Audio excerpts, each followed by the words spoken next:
Good afternoon.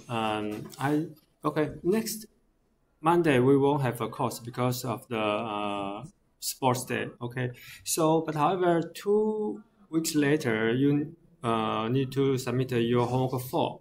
Therefore, some of you may not have a GPU by your own. I would like to introduce how to use our Qflow system to run at least ControlNet.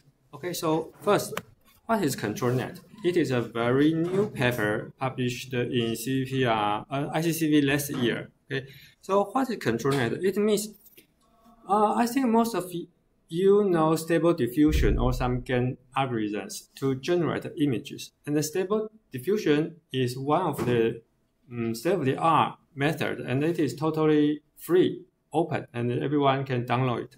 But there is a drawback in Stable Diffusion. It is, if you just use text or some, I should say, image or something like that to generate images, it is difficult to control. So ControlNet, the authors of the paper proposed a method. You can add some condition to control the generated images. For example, if you have a canny image of a canny edge, it means a lot of edges.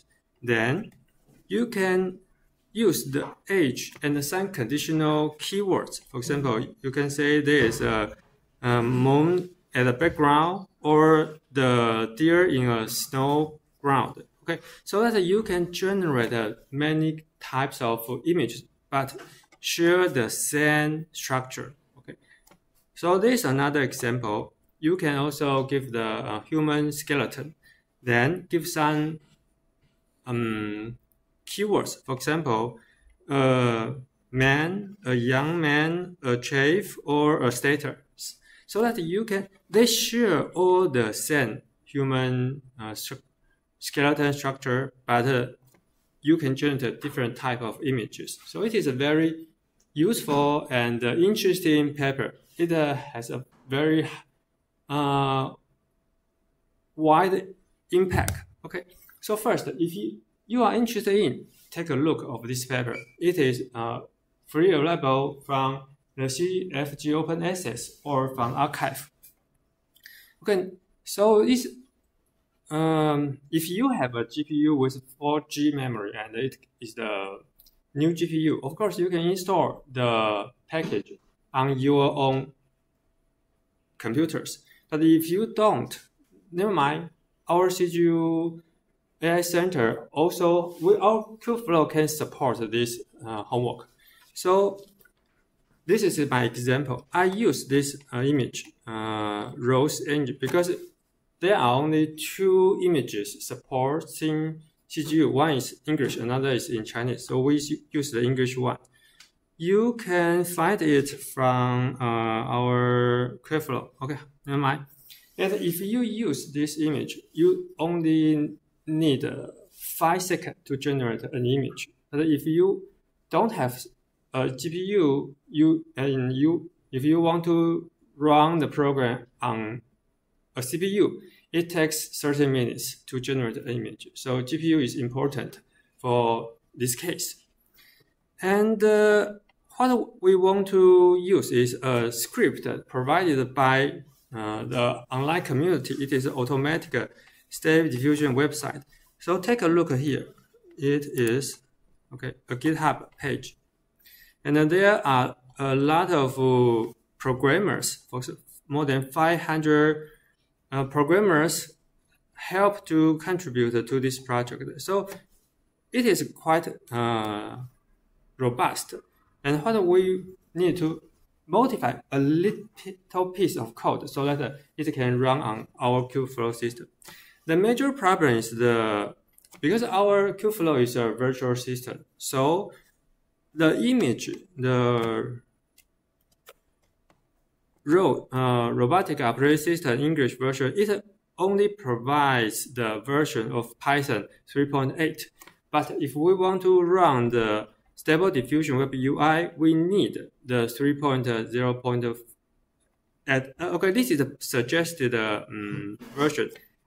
And the latest one is 3.10.15. However, they are compatible. So, okay, we need to update it.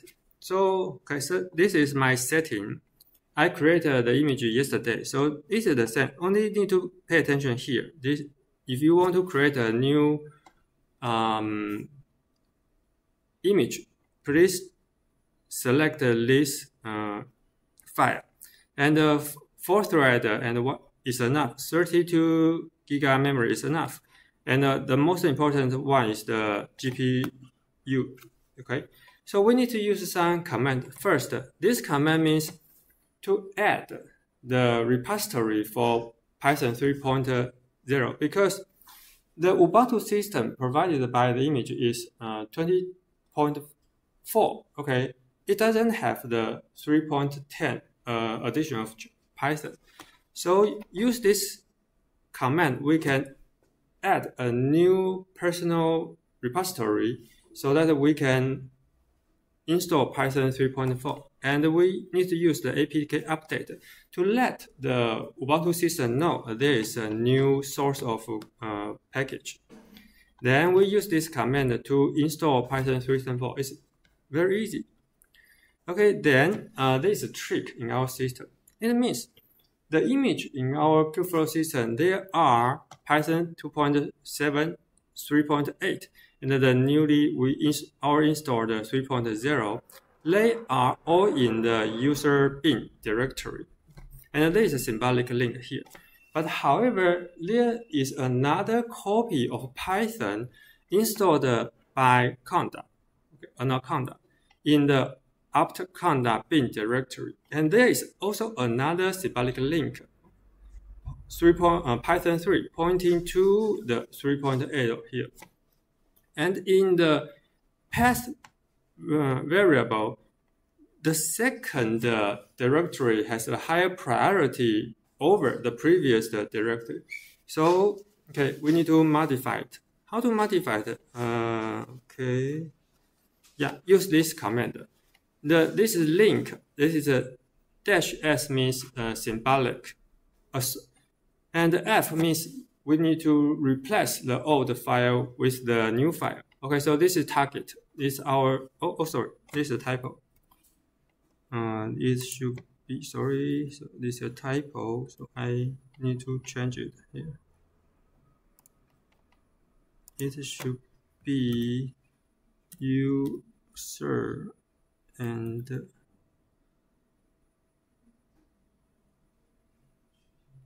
B.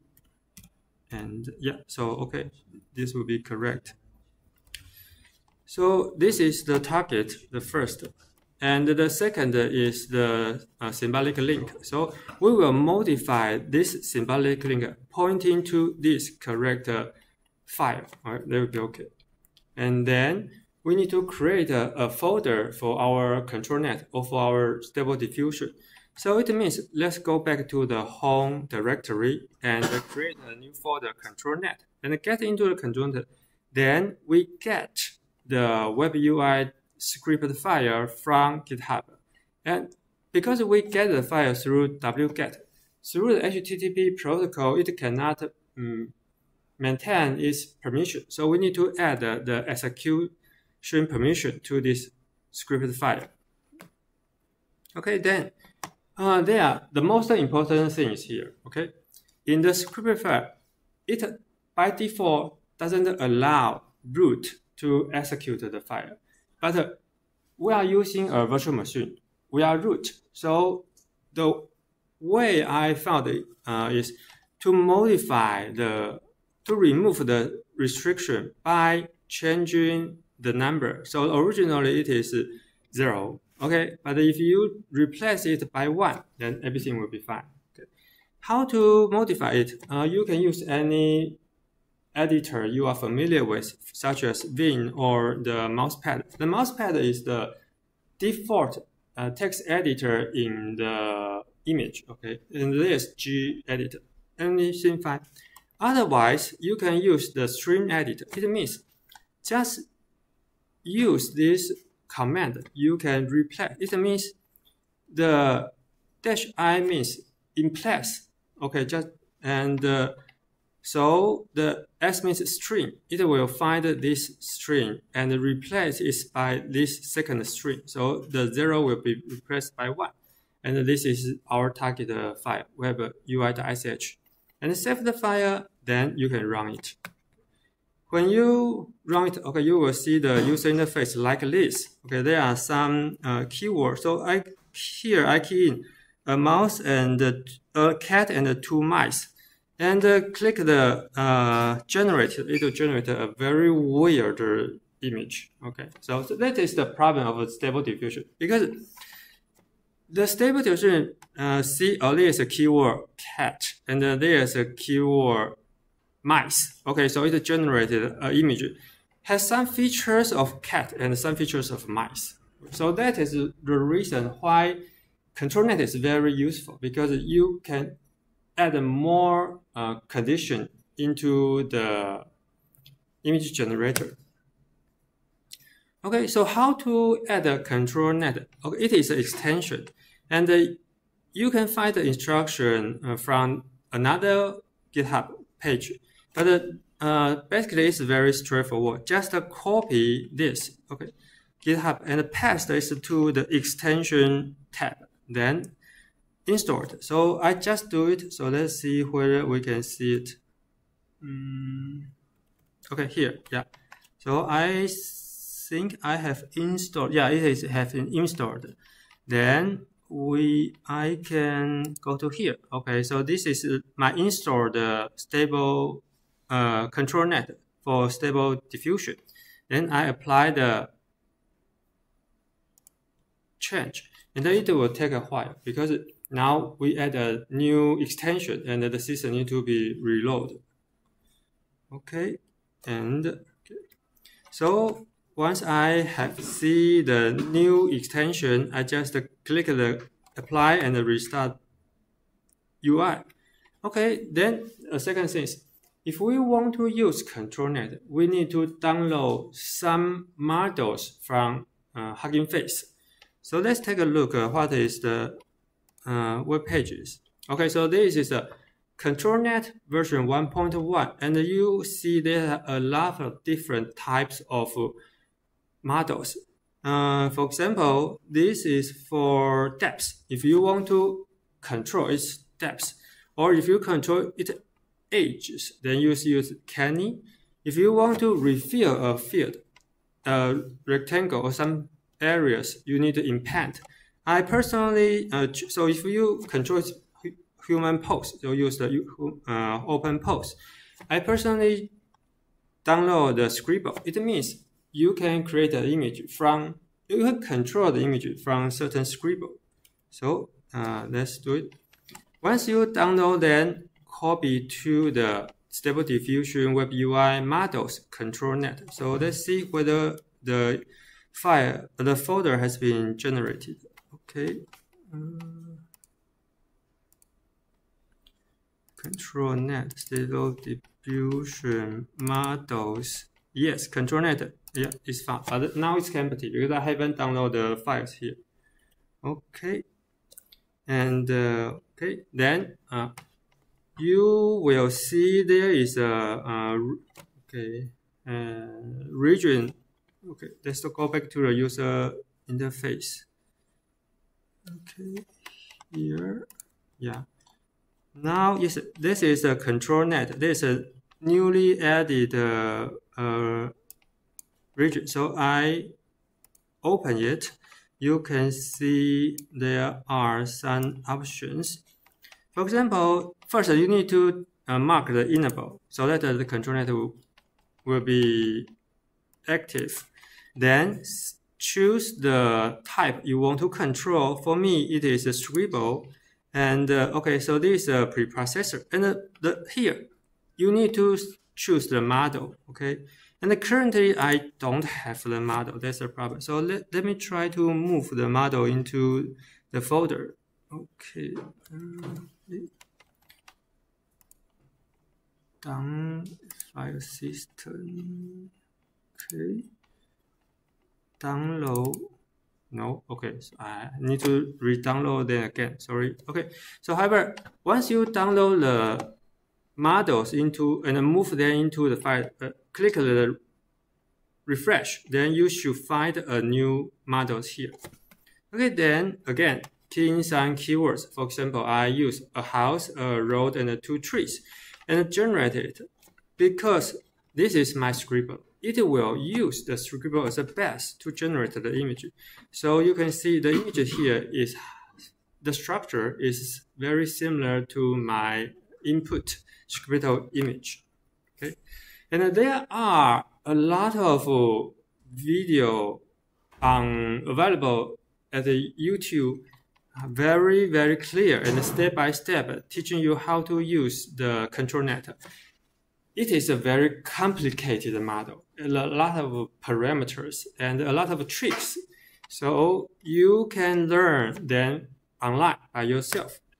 And if you want to read some document here, okay, there is a complete guide for ControlNet. Let's take a look.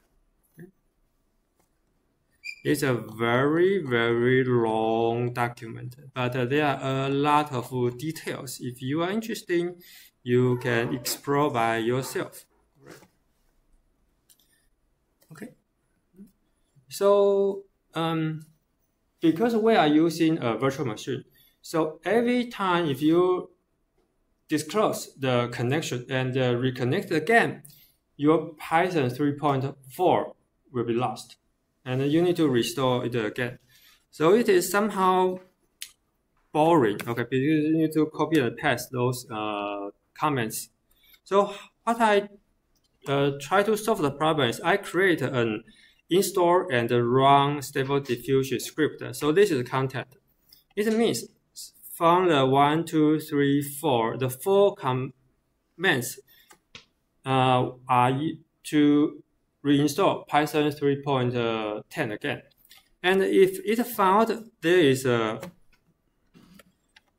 directory named ControlNet, then it will skip the command to reinstall Stable Diffusion and ControlNet. And finally, it will call the webui.sh. So it will very convenient. Every time if you reconnect to the Kubeflow, just run the script, then you can launch your Stable Diffusion and ControlNet.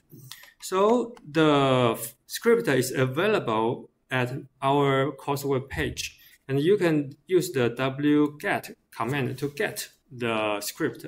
And because the downloaded file cannot maintain its permissions on a Linux system, because it is through HTTP protocol. So you need to change the execution mode. So 777 means for any user, for the group user, or for the owner, they all can read, write, and execute the file. And finally, just run it. You will re-establish the session.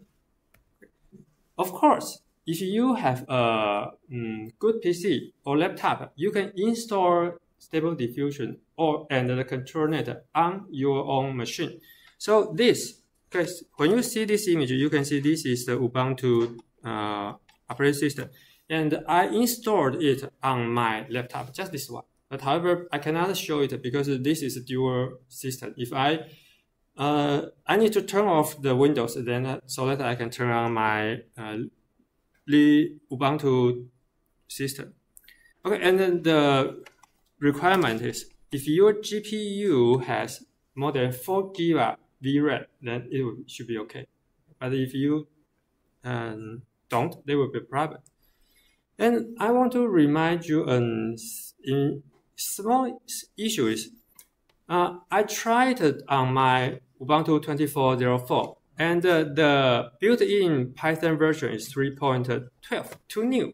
It's unable to run the webui.sh. So I need to install again 3.0 to install the Stable Diffusion web UI.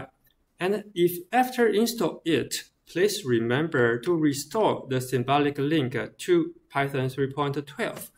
because it is the default Python version. If you didn't use, it will happen that you cannot launch your GNOME terminal. Also, so it is a type of terminal. Okay, yeah. And after restore in the symbolic link to the default 3.0 version, you still can run Stable Diffusion. Okay. So that's the reminder or the suggestion for you to use a Stable Diffusion and ControlNet if you are interested in it, because you have several options for your homework 4. All right. Okay. Now this is I should say reminder. So now let's go back to our homework 3 presentation. All right.